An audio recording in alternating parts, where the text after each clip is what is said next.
ರೈತ ಬಾಂಧವರಿಗೆ ಪ್ರಗತಿ ಚಾನಲ್ಗೆ ಆತ್ಮೀಯವಾದಂಥ ಸ್ವಾಗತ. ಇಂದಿನ ಜೋಳದ ಮಾರುಕಟ್ಟೆಯ ಬೆಲೆಯನ್ನು ನೋಡಿಕೊಂಡು ಬರೋಣ.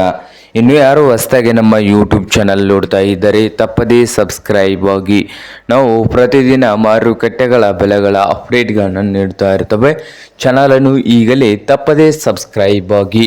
ಇಂದು ಜೋಳದ ಮಾರುಕಟ್ಟೆಯ ಬೆಲೆಯನ್ನು ನೋಡೋದಾದರೆ ವಿಜಯಪುರದಲ್ಲಿ ಒಂದು ಕ್ವಿಂಟಲ್ ಜೋಳಕ್ಕೆ 2,900ದಿಂದ 3,200, 2,900ದಿಂದ 3,200 ರೂಪಾಯಿವರೆಗೆ ವಿಜಯಪುರದಲ್ಲಿ ಒಂದು ಕ್ವಿಂಟಲ್ ಜೋಳದ ಬೆಲೆಯನ್ನು ಹೊಂದಿದೆ.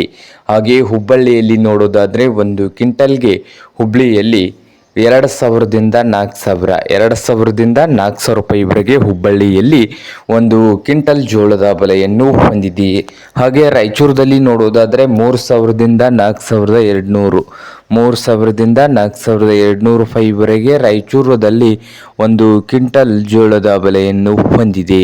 ಹಾಗೆ ಇನ್ನೊಂದು ಮಾರುಕಟ್ಟೆ ಸಾಂಗ್ಲಿಯಲ್ಲಿ 4,000 ರೂಪಾಯಿದಿಂದ 4,600 ರೂಪಾಯಿವರೆಗೆ ಒಂದು ಕ್ವಿಂಟಲ್ ಜೋಳದ ಬೆಲೆಯನ್ನು ಹೊಂದಿದೆ ನೋಡಿ ರೈತರೇ.